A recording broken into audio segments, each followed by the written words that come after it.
Warning, cheaters may contain adult themes and strong language. Parents are cautioned that this program may not be suitable for children.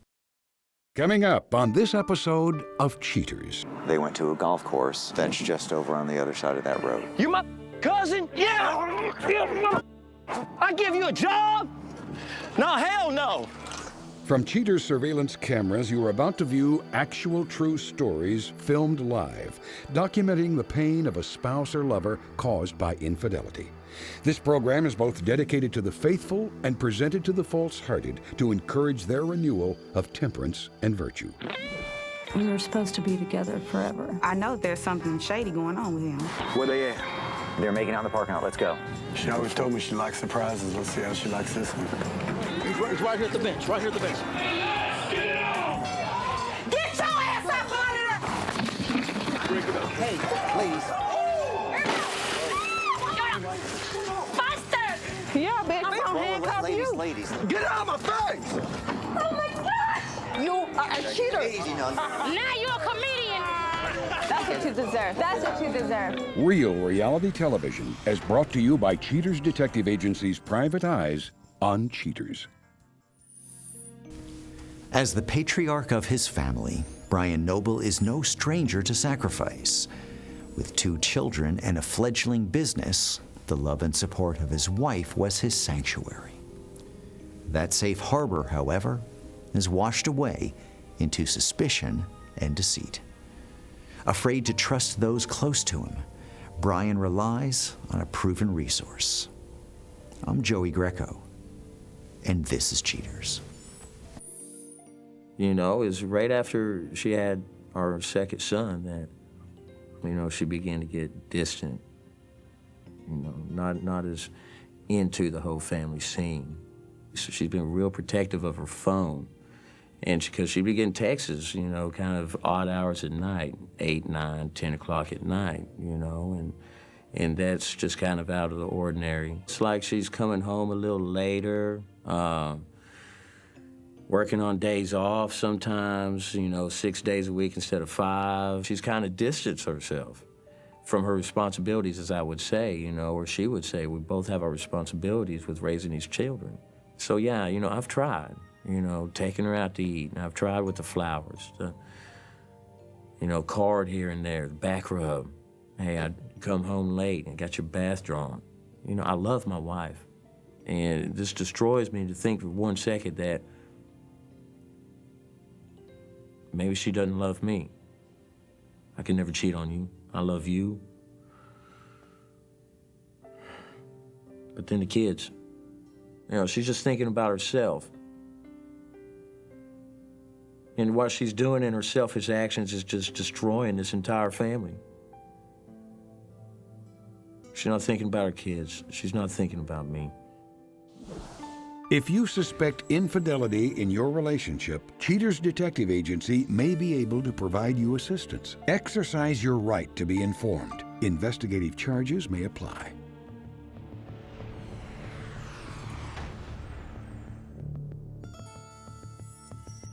Valerie Noble, age 32, a wife and mother suspected of receiving detailed attention from another man.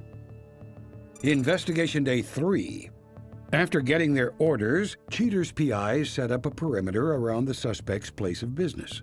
After a few uneventful hours, agents spot suspect Valerie Noble as she exits her work and heads to her car. Mobile units follow her bright yellow truck until it finally comes to rest at a nearby bar.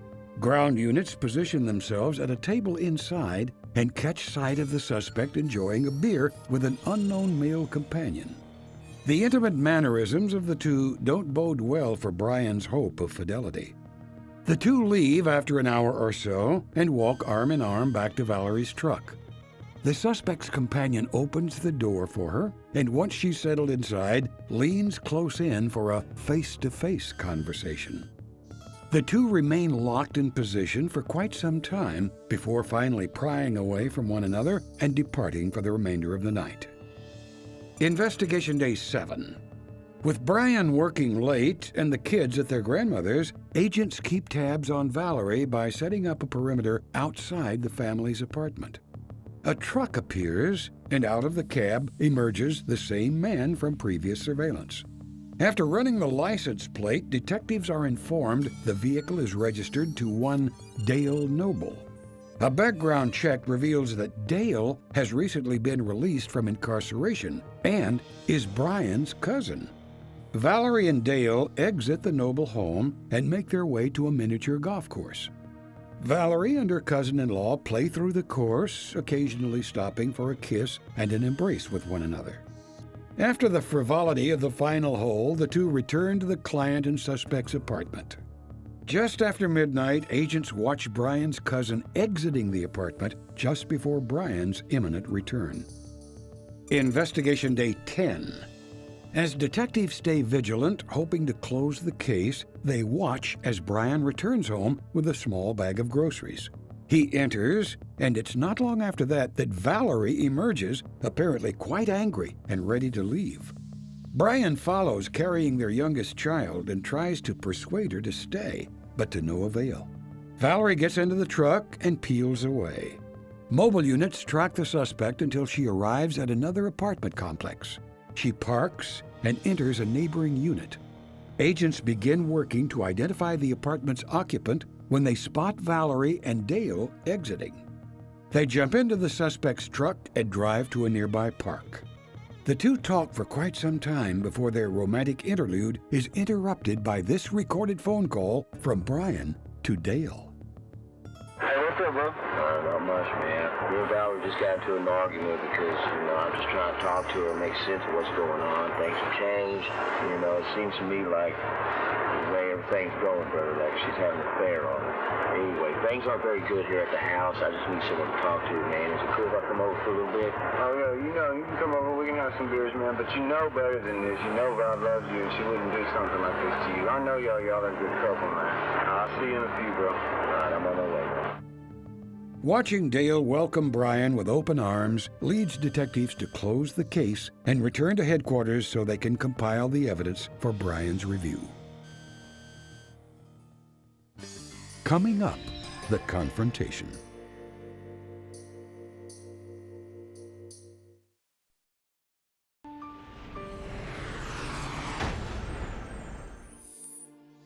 With the sordid details now revealed, Brian is contacted to review the results. Though hoping his suspicions are unfounded, Brian's resolve is tested when the truth is told. Brian, as we began our investigation, we were outside of Val's place of employment. At the end of the business day, she comes on out, gets in her truck. Our detectives followed her until she arrived at a bar. She goes inside, sits down at a table with this gentleman. Now, from your expression, we both know that you know who this is. Yeah, I know who that is. That's my cousin. They share a few drinks, and they head outside. He walks her to her truck, and while it may look like they're exchanging favors and affections, we really couldn't tell, but it's obvious that they're meeting on the side. Now, I'm sure you'll recognize this day, Brian. Do you remember coming home with the groceries? Yeah, that was just a few days ago. Yeah, I was trying to get her to, she was just wanting to leave, and I was just trying to get her to stay. As you can see, I had my son in my arms right there. Do you remember what that fight was about? It was just, I had talked to her and told her that I felt like something was wrong with her, that there was some distance between us, and I just tried to address the issue that I felt was going on, and that's obviously going on. And she went off. She called me, said I was stupid, she said that I'm just foolish. Right there, looked me dead in the eye and just lied to me. Well, let's take a look at where she went. She left your home and went directly to the apartment of your cousin. They drive to a park, and something very interesting happens here. I want you to pay attention. They're walking in the park, and it looks like your cousin receives a phone call. She walks away, You know steps what? away for a I'm second. sorry, man. That was me calling him right there. That was me calling him right there because I was trying to get a hold of her. She wasn't answering, so I just called him trying to get some help. Trying to figure out what's going on here. This my damn cousin, man. I'm the only one in the whole family that even let him in. I gave him a job, made him a man again. Where they at? As we stand here, Brian, Val got off of work, went to Dale's apartment, and from there, they went to a golf course that's just over on the other side of that road. Well, what are we waiting on? We need to go right now. Okay, Let's come go. on with me. Go, turn on your light. Stay wide, guys. Stay wide and get shot. Oh, yeah. Yeah, what the hell do you think you're doing? What? What do you think you're doing? What? You my cousin? You just get out of jail, mother? Man, he's just showing me how to play golf. Oh, yeah, yeah. Come on.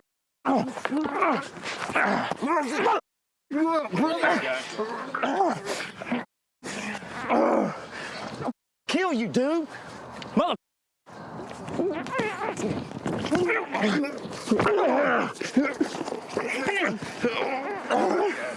Mother.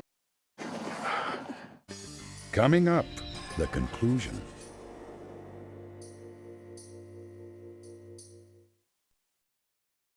They went to a golf course that's just over on the other side of that road. You my cousin? Val, can you tell us what you're doing here? I'm playing golf. Well, we understand that part of it, but the relationship that you're starting with Dale, can you explain that? There is no relationship. Who do you think you are, man? Just trying to help you, man. Help me! I give you a job, put money in your pocket, make you a man again? Man, I'm out of here. I'm on parole, man. I can't do this. Nah, bull. Okay, I'm on parole. No, you don't go We damn place also where I'm have done with you, man. Come on, After come on. Brian got home from work, you left and went right to Dale's apartment.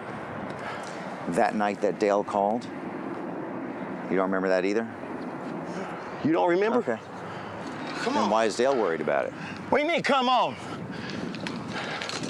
No, hell no. Mother, you better stop this son of a bitch.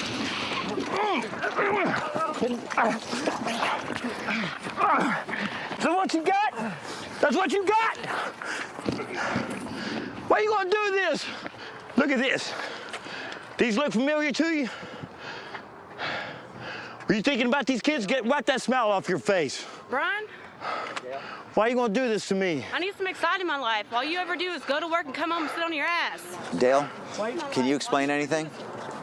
Not really, man. She came to me, asked me, Maybe nowhere. started out, she was tired of him, and before you know it, she came on to me, and this started happening. You're not excited. What am I supposed to do? You gonna turn around and cheat on me with a cousin? What's wrong with you? You just don't jump in on any hole you want. But no, you don't. There are rules. Been locked up for 2 years, man. That's first go to come on to me. What? Okay, well, Any man would have done the same. right, but I'd like to think that you still had some honor. He was the one coming on to me. Oh, really? Yeah. So you just go ahead and just let it Wouldn't happen? leave me alone. Come on, forget this. Let's just get out of here. Oh, hell no.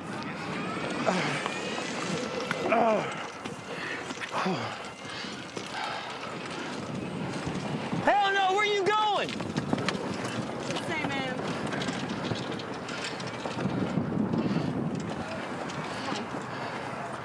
Oh, hell no. I'll run over your bitch ass mother. Where you going? Look, man, I don't do this with you. I got a little boy. You should have thought about that, man.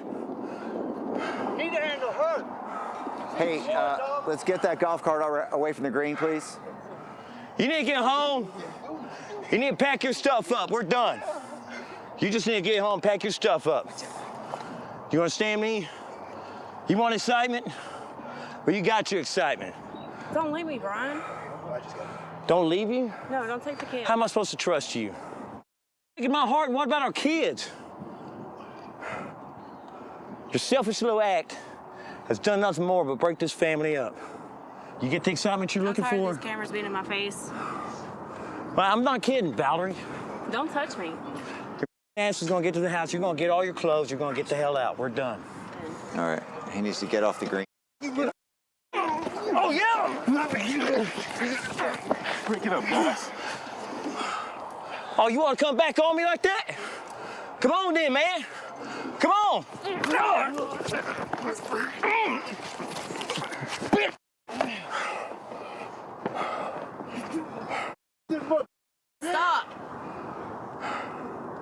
That's who you want? You got it. Brian, don't leave me. Please. You're gonna do more than just that. I can't trust you. You understand how much this hurts me? Maybe we can go to some counseling or something. Don't leave me. We got kids to think about. Well, you can start by telling that mother to get the hell out of here. Right now, before I really him up. Get out of here, Dale. Bro, that's what you want. All this crying you done to me the last month, that's what you want. I haven't been crying to you. Crying to me about how you don't take care of you, he don't love you like you just do nothing for you. I said, come home and drink. That's what you want. Oh, really? And you're better? Okay, well, You better, man? let's not get caught up in Man, semantics. bro, I'm just saying, she said she didn't want you, she wanted me. Yeah. Just want to need some time to think about No, this. Brian. So you just leave me Here. alone for now. This isn't yours, is it? No. You just leave me alone for now, Don't Valerie. leave. No.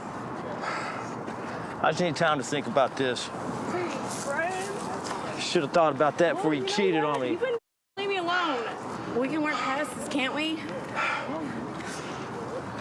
Please, Brian.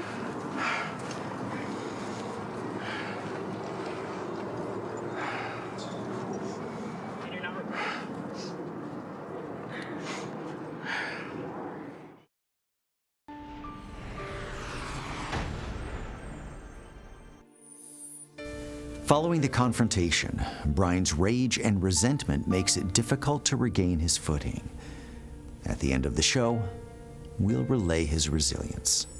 But now, the complacent party from the Fatima Everhart case drops by to explain her role as the other woman when exposed on cheaters. I've been in the neighborhood. You know, I go to the store 90% of the time. I'm always in the area. And as I just keep going in and out, you know, Dietrich began to conversate to me slowly, and he finally asked for my number and took me out to eat and all those nice things. So, and it just really shocked me because I had been seeing him on a regular. I had no idea he was with nobody. He was spending most of his time with me. So it was all a big shock to me. What's up, baby? Who is this? Oh my goodness, what's going on? Who you? Why you going? What is this? It's my friend. What's your number? A friend? A friend. I seen the tape. What tape? Y'all hugged up Who are chilling. you? I'm his girl. Stay in your place. You hear me? Wait a minute, hold on, little mama. Say. Hold on, check your Say. man, check your man, Say. okay? Since it all went down and since that night it happened, I have confronted him and I have said to him, if I ever suspect or get in my gut that you're doing it, I'm calling them just like she did. So I might be calling y'all back, but hopefully it won't go that route since he know that I know the way the situation went down. Girl. You want him? All right, ghetto girl. I don't want him. I'm through with him. Well, what is y'all I'm through doing? with him. Okay, what is y'all You know what I'm saying? Hey, what's up with the cameras, man? What's up? Can we leave in peace? Okay, come on, get on. I mean, damn. Man, it is what it is. Are You you know what I'm saying? If you were satisfying me at home, we wouldn't be going through this. Satisfying you. Exactly. Itty bitty. You worried about somebody satisfying you? Well, to the people who feel like what I'm doing is wrong, all I have to say to them is wait till you in that situation. Because what you don't know that's going on behind closed doors, you have no control over. Until it comes out, then you have to stand there and face it. Now, if she continued to say she wanted her man, she wanted to be with her man, she wouldn't have been talking about him in such a way. And therefore, I wouldn't have continued on being with him. But she put it out there that day that she just wanted to catch him so she can leave him. So, you're gonna leave him, I might as well stay with him.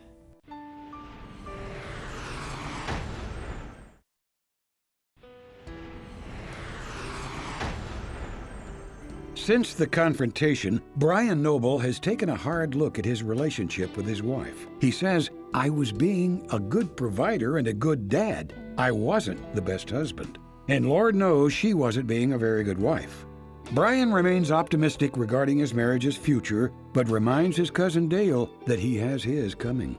For her part, Valerie Noble admits that she was lonely. She says, Brian stopped telling me I was beautiful. He stopped telling me he loved me.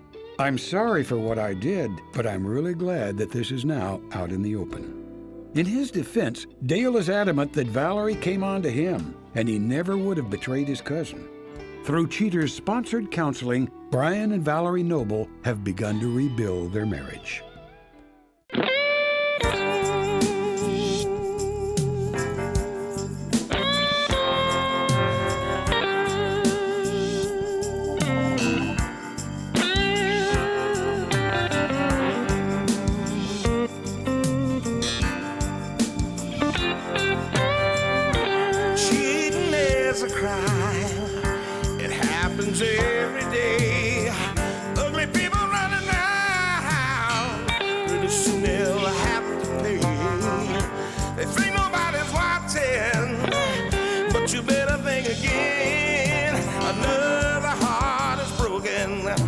Now remember, if you don't get your programming from Goldstein's, why, we'll both lose money.